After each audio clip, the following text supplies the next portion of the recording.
Dok, flu tulang ini disebabkan oleh virus cikungunya yang ditularkan oleh nyamuk. Ini fakta atau mitos, Dok? Fakta.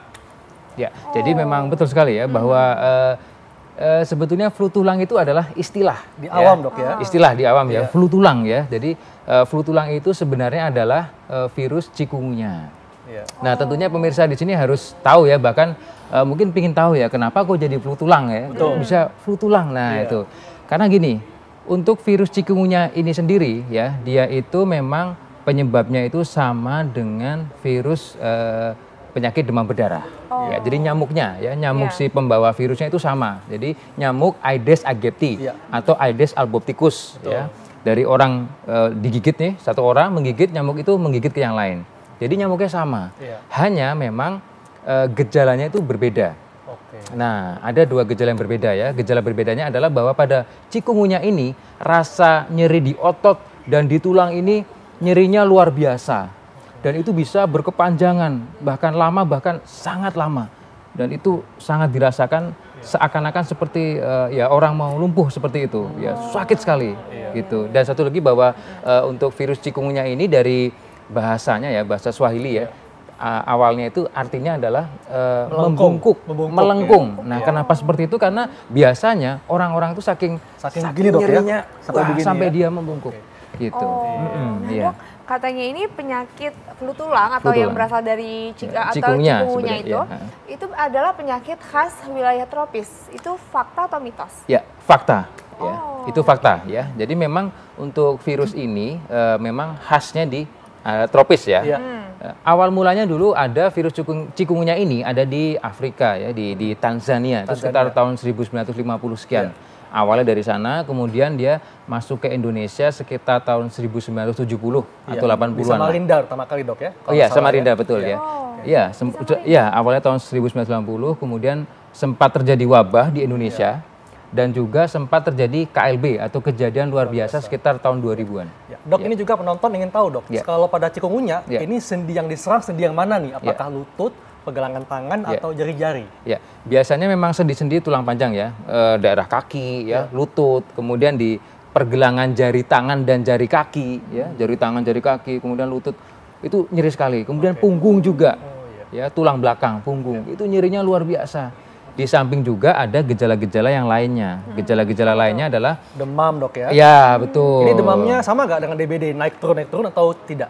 Ya, beda ya. Jadi kalau demam berdarah itu dia demamnya tinggi terus ya. Tinggi naik turun kan? Naik turun.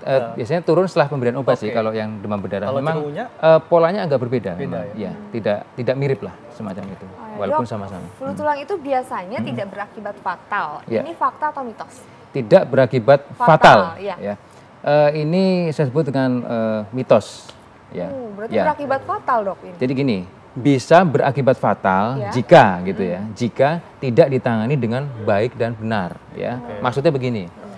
Jadi untuk khusus ya, kita sebut ya, kita berbicara di sini virus cikungunya. Memang virus cikungunya ini jarang yang mengakibatkan kematian. Jarang yang mengakibatkan hingga shock. Ya, pendarahan itu jarang pada virus cikungunya ini. Bedanya ada ya, Dok, ya? Dilaporkan ada, sempat ada juga. Walaupun jarang. Oleh karena itu inilah bedanya dengan virus demam berdarah begitu.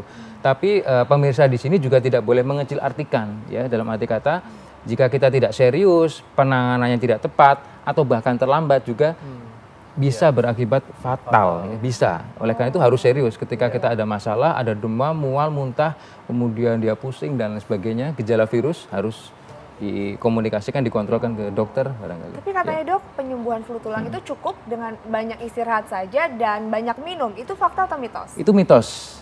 Maksudnya begini ya. Maksudnya kalau hanya cukup dengan air dan istirahat ya, saya kira kurang. Tapi ya dengan istirahat dan air itu juga dua hal yang membantu dan memang itu fokusnya di situ. Jadi betul bahwa virus demam berdarah, virus cikungunya pada dasarnya kita memberikan air atau cairan itu yang utama ya. Tapi tidak hanya dengan dua itu saja. Kenapa? Karena yang perlu adalah nutrisi. nutrisi itu. Ya, nutrisi itu penting ya, karena bagaimanapun juga judulnya virus, kita perlu makanan yang berprotein tinggi, makanan yang bergizi untuk meningkatkan kekebalan atau daya imunitas, daya tahan tubuh, sehingga penyembuhannya lebih baik. Karena namanya virus harus dilawan dengan tubuh kita sendiri. Betul banget, Dok.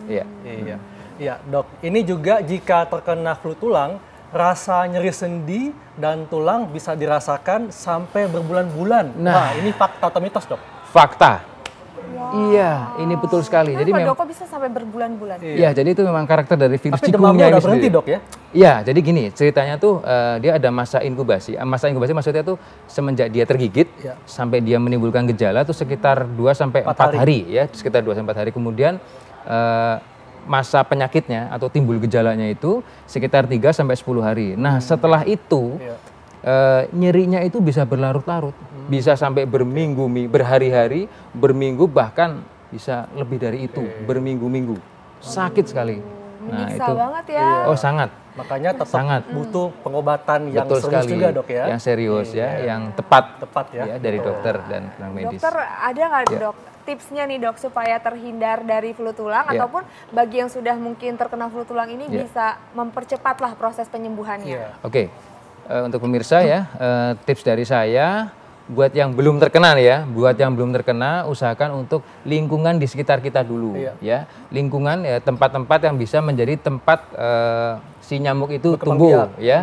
Kita harus membuang ya barang-barang yang tidak terpakai, kemudian menguras bak mandi, kemudian pot ataupun selokan dan sebagainya, dan menutup. Betul. Ya, dan tidak salah juga kita juga bisa menaburkan semacam abate ya, gitu, menaburkan. Jadi dan tadi ya menutup, menguras, membuang dan menaburkan. Pakai penangkal nyamuk, Dok, ya. Ya, itu bagi nyamuk betul sekali, itu bagi yang belum terkena. Bagi yang sudah terkena tentunya harus menjaga daya tahan tubuh kita. Setuju.